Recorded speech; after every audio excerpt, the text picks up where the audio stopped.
Bueno, entonces vamos a empezar lo que es el repaso general. Ujú. Bueno, lo primero que se vería son los diagramas de flujo. Ajá.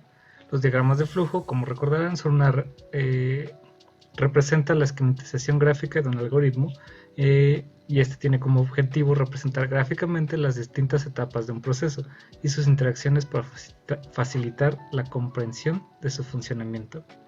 Como recordaremos, esta es una manera sencilla de dar un seguimiento a lo que se va a estar haciendo en un algoritmo, sin la necesidad de recurrir al código o otro tipo de representación.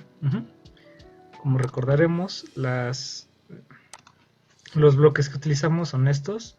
Está el de inicio y fin también. Está el de proceso, que es el más común para cualquier operación. Entrada y salida. El de decisión, que puede ser utilizado ya sea para estructuras ifs, para estructuras for y para estructuras while.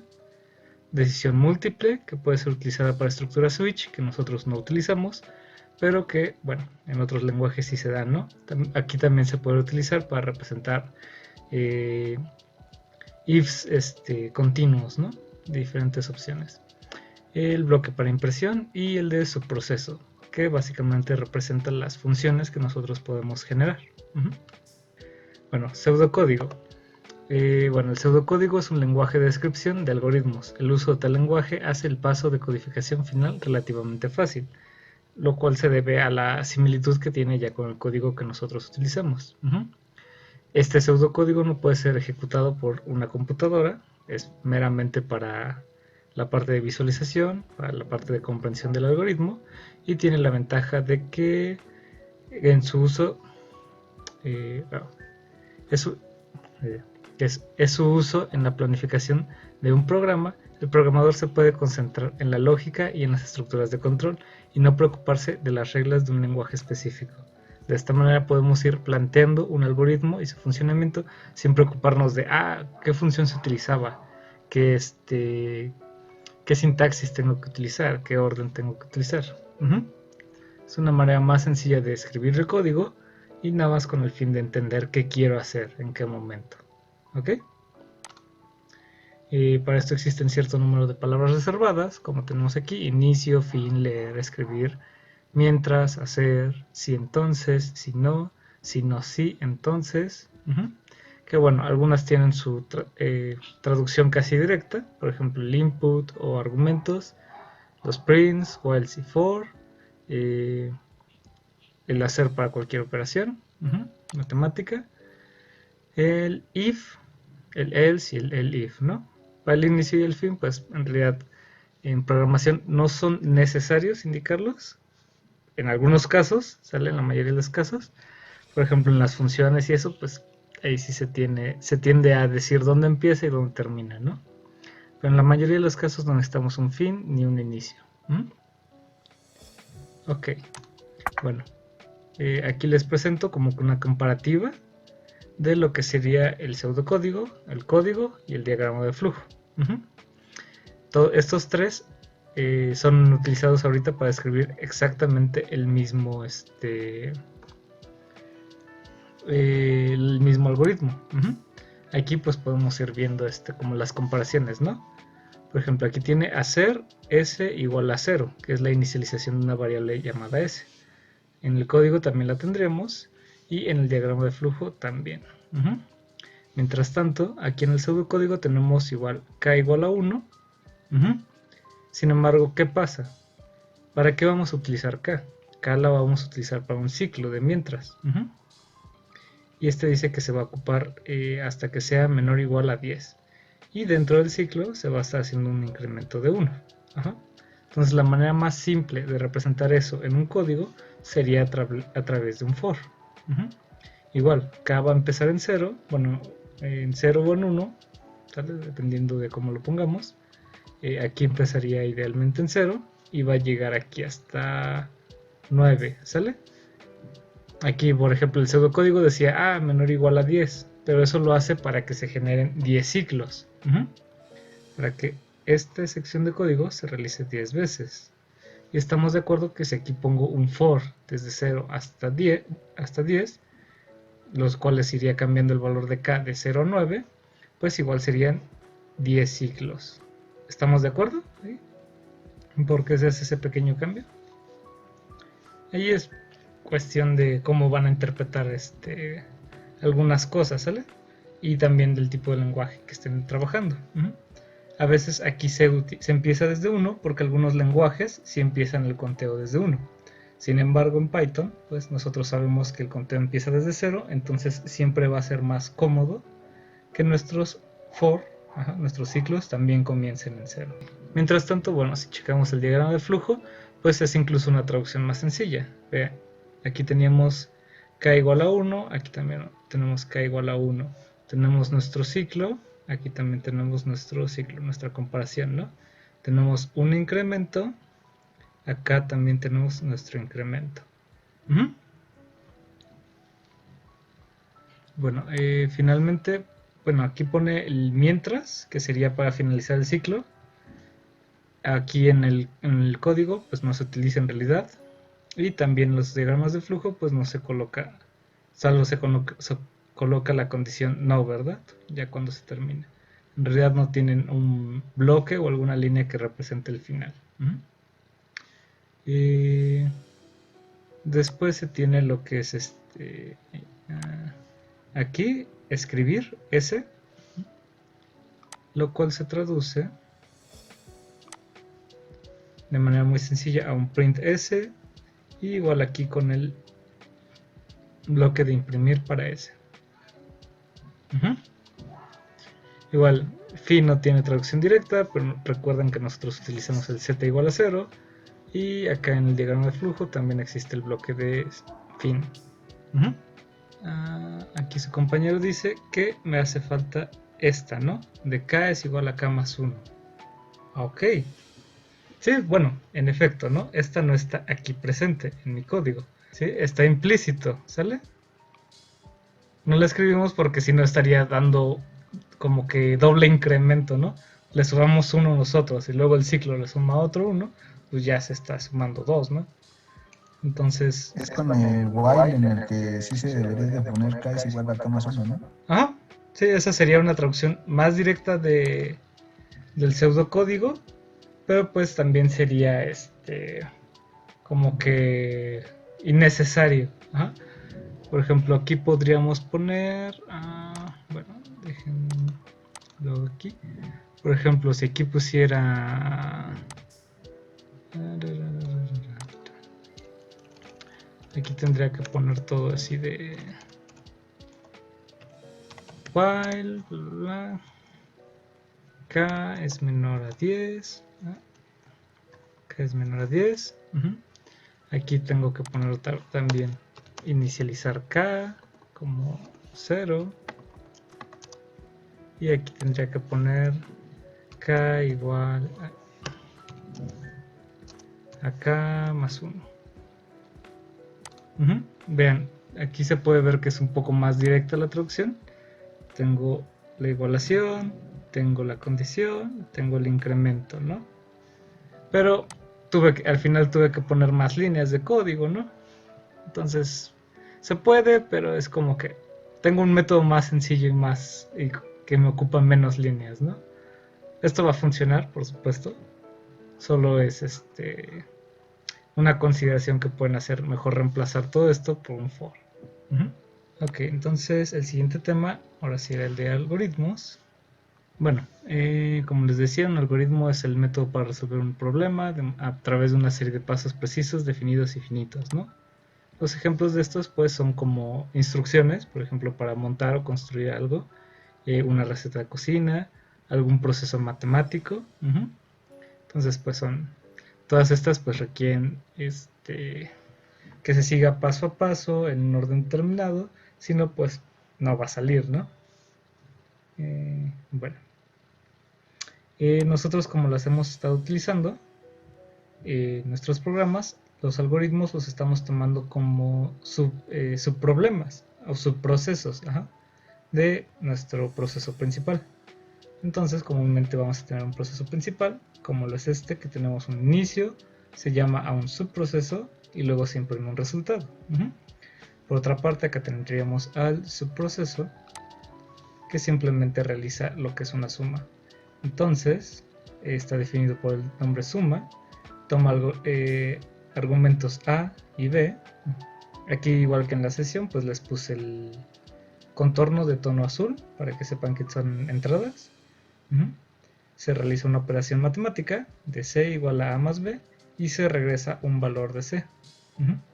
Como estoy regresando el valor de C, en mi código principal lo puedo estar llamando.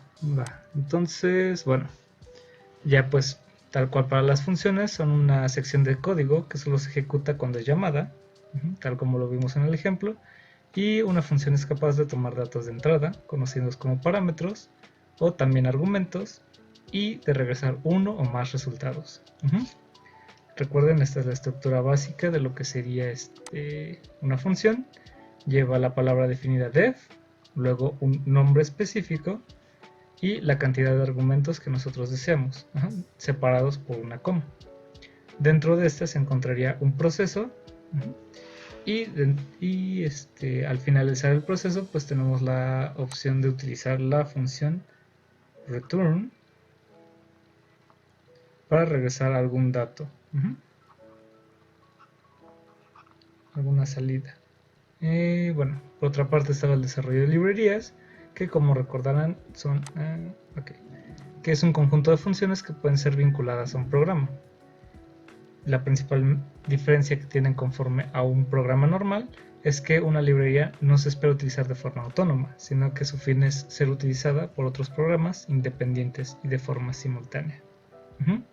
Esta es como, bueno, ya lo hemos trabajado en algunos pocos trabajos en realidad, porque pues no estamos haciendo nada muy complejo, pues la librería nos permite generar alguna función que puede ser utilizada en gran medida en muchos programas. Entonces, cada vez que se necesite, en vez de estarla escribiendo una y otra vez, pues simplemente la podemos llamar y utilizar a conveniencia. También, bueno, aquí tenemos como que un ejemplo de la sintaxis. Tenemos dos archivos. Uno sería la librería con un nombre específico, por ejemplo lib1, mientras que el otro sería el programa principal, el main. Entonces en nuestra librería generalmente solo van a existir funciones. No tendría un código principal, pero sí también puede tener librerías ancladas a esa librería. Bueno, aquí estas funciones, pues cada una puede hacer un proceso diferente. Y mientras tanto en el main, cuando importamos la librería, tenemos acceso a todas las funciones que se hayan realizado. Entonces pues con llamar primero la librería y luego el nombre de la función que quiero utilizar, pues ya la podría usar libremente.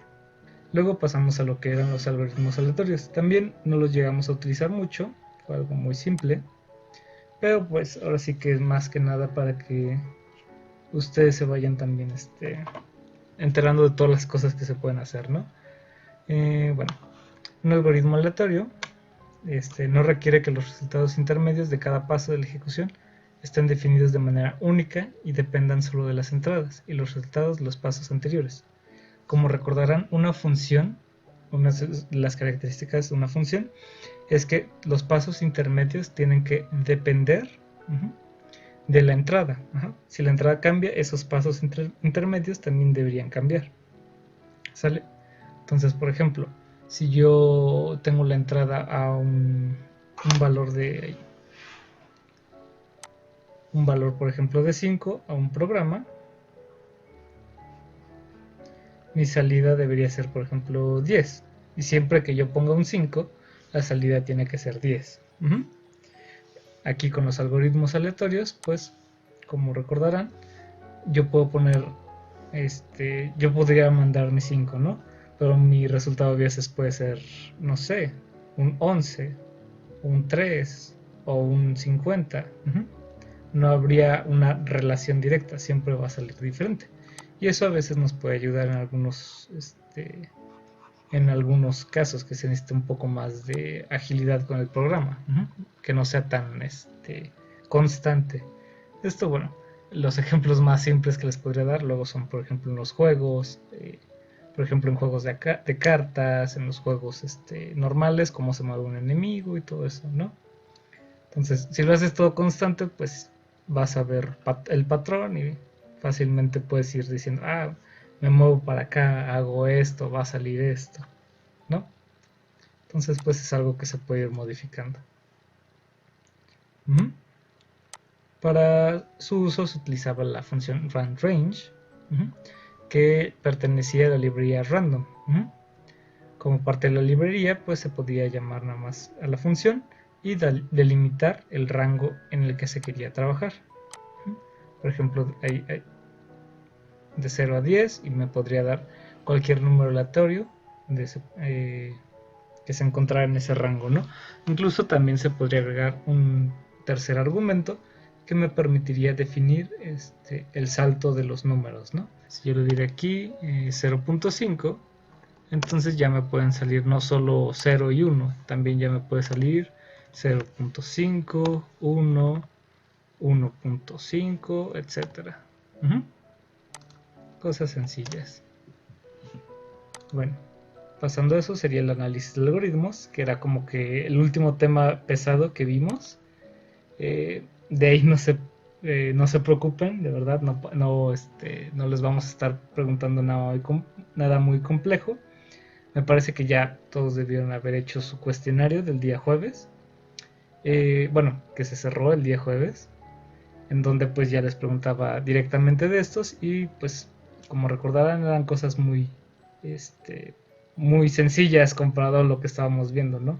Como que nada más les decía, ¿para qué sirve analizar un algoritmo, no? ¿Cuál de estas funciones va a ser la más lenta? Y etcétera. Entonces, pues, eso es lo máximo que vendría igual en su examen. No va a venir nada más complejo. Pero bueno, el análisis de un algoritmo se refiere al proceso de derivar estimaciones del tiempo y el espacio necesarios para ejecutar dicho algoritmo. Conocer el tiempo y el espacio que requiere un algoritmo permite comparar los diferentes algoritmos que resuelven el mismo problema. ¿Okay? Entonces, eso principalmente se hace cuando ya se quiere generar programas de alto rendimiento, con buena eficiencia. Que pues por el momento para nosotros no será una necesidad, pero bueno, ya en un futuro probablemente uno que otro de ustedes vaya a tener que hacerlo, dedicarle mucho tiempo nada más para que su algoritmo sea unos segundos más rápido o incluso a veces milésimas, ¿no? Aunque vaya un poquito más, ya se va ganando poco a poco. Bueno, los algoritmos cuentan con 3 tiempos, el del mejor caso, el del peor caso y el del caso promedio, dependiendo de la cantidad de operaciones que se tengan que realizar para finalizar la tarea. Estas también se verán incrementadas o decrementadas dependiendo al tamaño de los datos que se le den al algoritmo. Sin embargo, pues generalmente van incrementando juntas, ¿no? Si el mejor caso incrementó, pues también va a incrementar el tiempo en peor caso, ¿no? Y existen algunas condiciones, por ejemplo, cuando se utilizan for, que todos estos casos pues tienen exactamente el mismo tiempo, ¿no? Porque le decimos que si tiene que hacer 10 ciclos, los va a hacer, aunque ya haya llegado la respuesta. Entonces el for también a veces es algo debatible. Si lo que se busca es revisar todos los datos, por ejemplo, de un arreglo, pues es lo más eficiente, ¿no? Pero si se busca hacer operaciones hasta que dé un cierto resultado, tal vez no sea lo más eficiente, porque el resultado podría salir antes, podría salir después. Entonces es algo que se tiene que ir considerando. Bueno, con esto tenemos lo que son las funciones de crecimiento comunes, que son funciones utilizadas para describir cómo va a estar incrementando el tiempo de ejecución de un algoritmo con respecto a la entrada, a la cantidad de datos. Aquí recuerden el orden en el que están listados es de los más rápidos hasta los más lentos, comenzando de arriba hacia abajo. Entonces el constante va a ser el más rápido, mientras que el factorial va a ser el más lento. Por otra parte, tenemos la forma gráfica, en donde pues simplemente se tendría que se cuenta como con una representación de cada uno de los órdenes, y para utilizar esta función pues solo se tiene que considerar el tamaño de la entrada y evaluar con respecto a esta.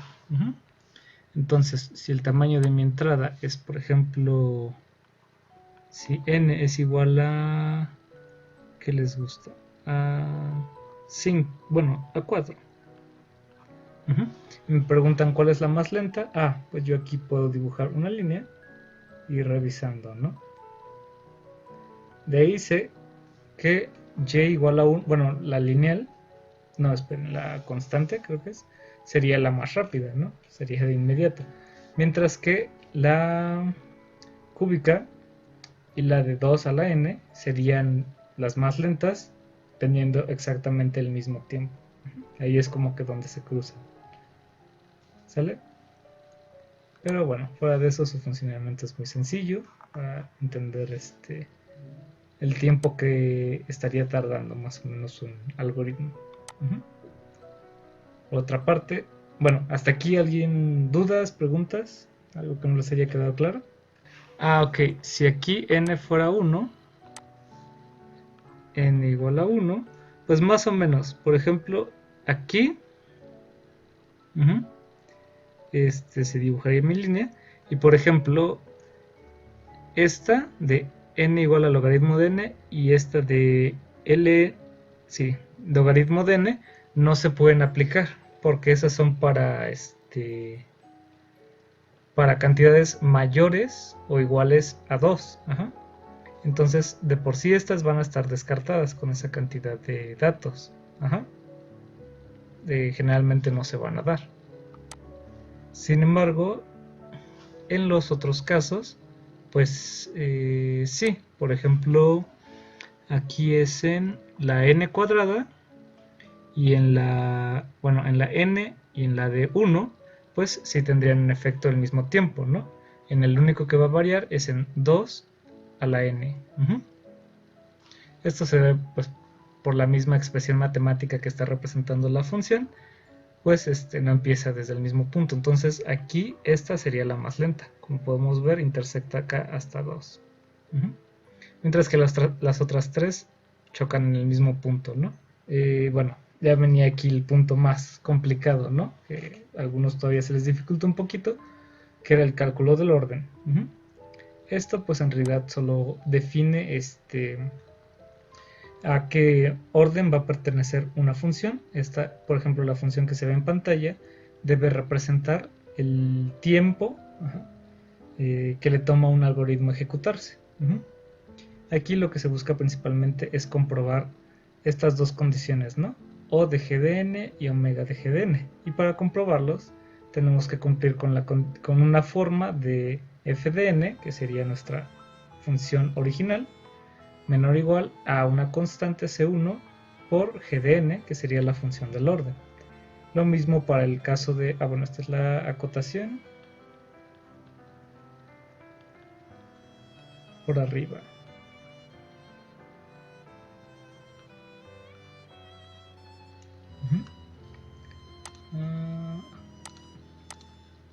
Mientras tanto el otro sería para cumplir con la forma f de n es mayor o igual a una constante c2 igual por el orden. Sería la acotación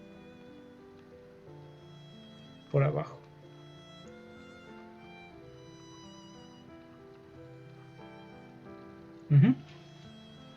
Bueno, la manera de resolverlas, pues en realidad se puede ver un poco fea, pero ahorita trataré de explicarlo de la manera más simple. Entonces, lo primero que se hace, pues nada más es, detectamos qué elemento va a ser el de mayor relevancia, el 2n o el 3 logaritmo de 2 de n.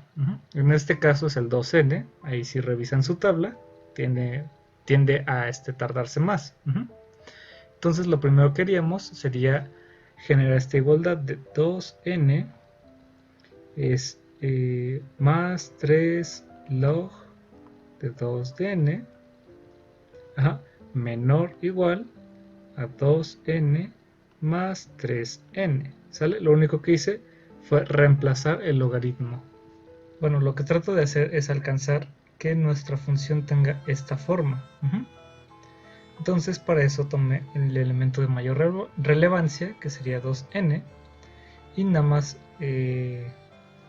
hago una pequeña comparación de si el logaritmo de 2 de n lo reemplazo por n, seguramente esta función, ¿sale? Mi función original debe ser menor o igual a la nueva función.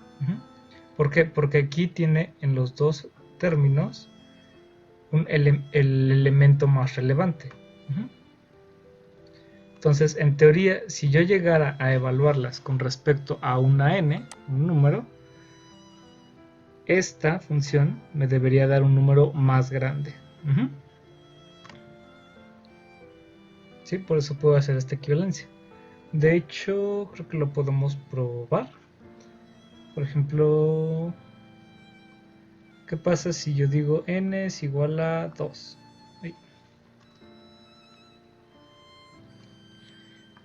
Y lo evaluamos, ¿no? Entonces 2 por 2 son 4 más 3 logaritmo de 2. Si no me equivoco, eso debería ser a 3. ¿Alguien podría corroborar ahí? Yo puedo hacer esta afirmación. Esta afirmación de que si yo tuviera la misma función, pero mis dos elementos tuvieran el término más relevante, que es n, entonces los valores van a ser mayores. Que en efecto, si yo lo evalué con n igual a 2, aquí me sale un resultado de 7, ¿no? Mientras que con la otra función me sale un resultado de 10.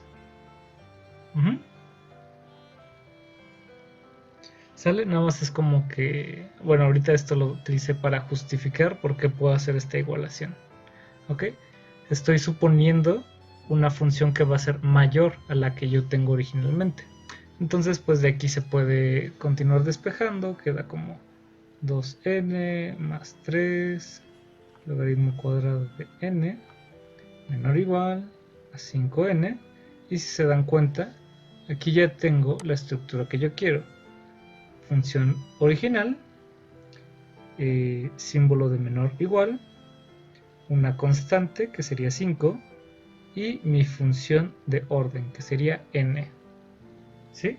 Que corresponde con esta función de aquí. Ya, entonces puedo decir que está acotada por arriba.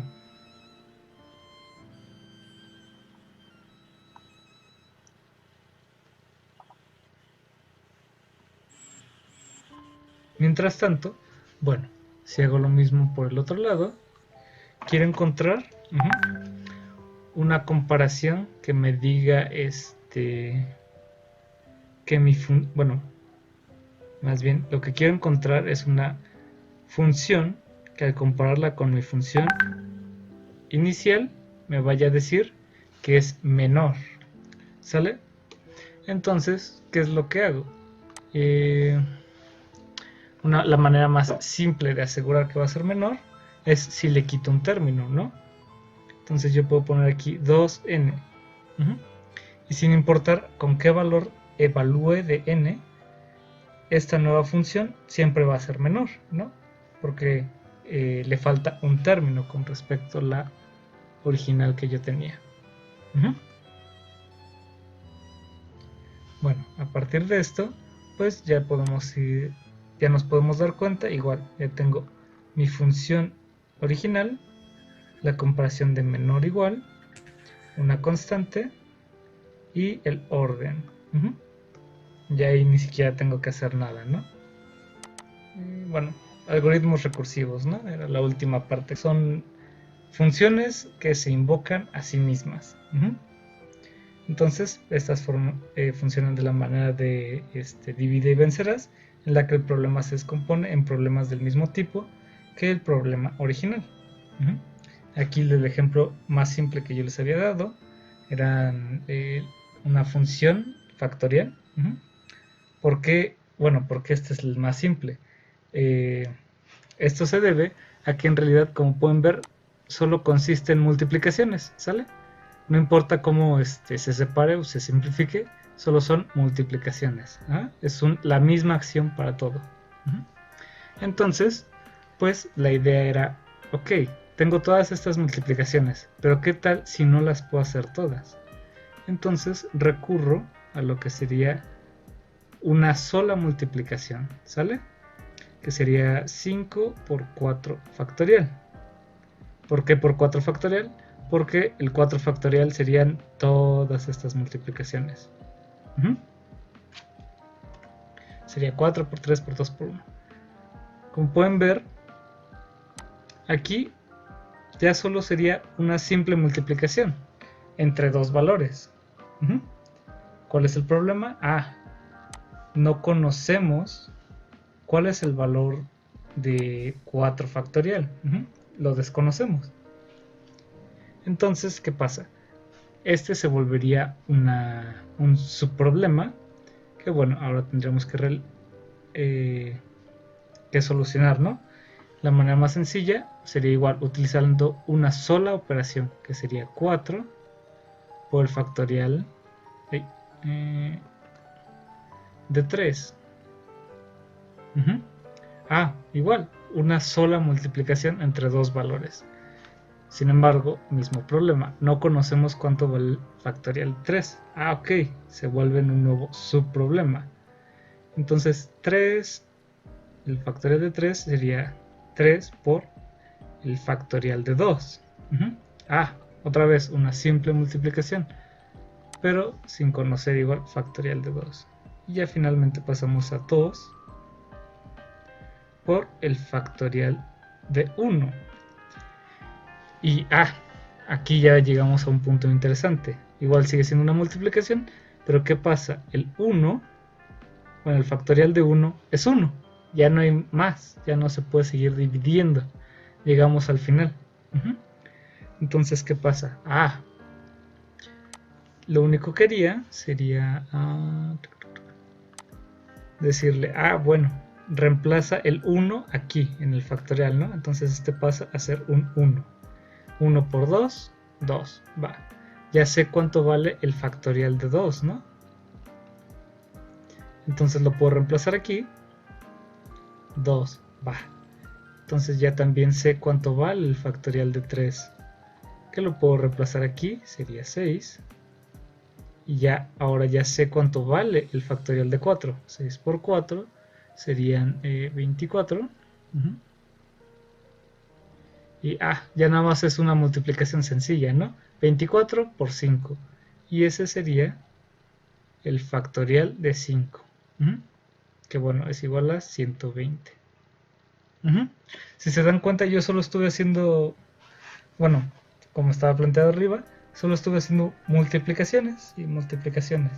¿Qué hice? Fui dividiendo mi problema en subproblemas iguales. Multiplicación de dos valores, solo dos valores. Entonces, en eso consiste, bueno, el factorial, pero esto más importante consiste en lo que es un algoritmo recursivo, que se está solucionando el problema al dividirlo en problemas idénticos, ¿no? Siguen siendo multiplicaciones y multiplicaciones. Esto puede ser con sumas, esto puede ser incluso con algoritmos mucho más complejos.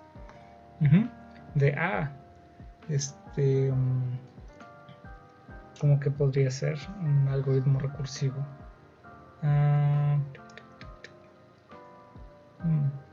Por ejemplo, si hicieran como el buscador que habíamos hecho, ¿se acuerdan? Si pusieras busca a todos los de la carrera de electromecánica, ¿no? Y ya te da una lista. Dentro de esos, encuentra a todos los que son hombres, y te da una nueva lista. Pero si se dan cuenta, ese proceso de búsqueda que ustedes lo llegaron a hacer, pues es el mismo, ¿no? El usuario pone que quiere buscar y vas comparando casilla por casilla. No hay gran diferencia en el proceso. Si no me equivoco, incluso iban copiando el código una y otra vez, ¿no? Nada más, pidió una cosa diferente, ¿no? Hay que revisar una lista diferente. Pero el proceso es el mismo, ¿no? Toman el dato, lo buscan. ¿sale? Entonces esa podría ser una tarea recursiva, una y otra vez buscando subdivisiones de la información, ¿no? Empiezan con todo el grupo, luego los de electromecánica, luego los hombres, luego los, por ejemplo, los mayores a 18, ¿no? Y así se va dividiendo. Pero en todo el momento fue la misma tarea de búsqueda. Esa es una manera de ahorrarse ahora sí que espacio en nuestro programa. ¿Por qué? Porque solo se está utilizando la misma función bajo condiciones diferentes, ¿no? Así de una y otra y otra y otra. Tal vez ahorita con este semestre cero se hayan dado cuenta de cosas y dificultades que suelen surgir, pero honestamente al final del día van a valer toda la pena del mundo, ¿sale? Una vez que finalicen, una vez que sepan, yo puedo hacer esto, ahora sí que entran a un muy buen programa y pues ya los estaré viendo el próximo semestre, espero. He visto que han trabajado bien, se han dedicado bastante algunos, ahí que me preguntaban muchísimas cosas a veces, pero eso solo hace destacar que les importa la materia, les importa la carrera y quieren seguir esforzándose. Entonces, nunca tengan miedo de preguntar, de dudar, ¿sale? Eso es muy bueno. Pero bueno, ahorita los dejo porque creo que tienen ya otras clases, pero les deseo un buen fin de semana y mucha suerte, ¿sale?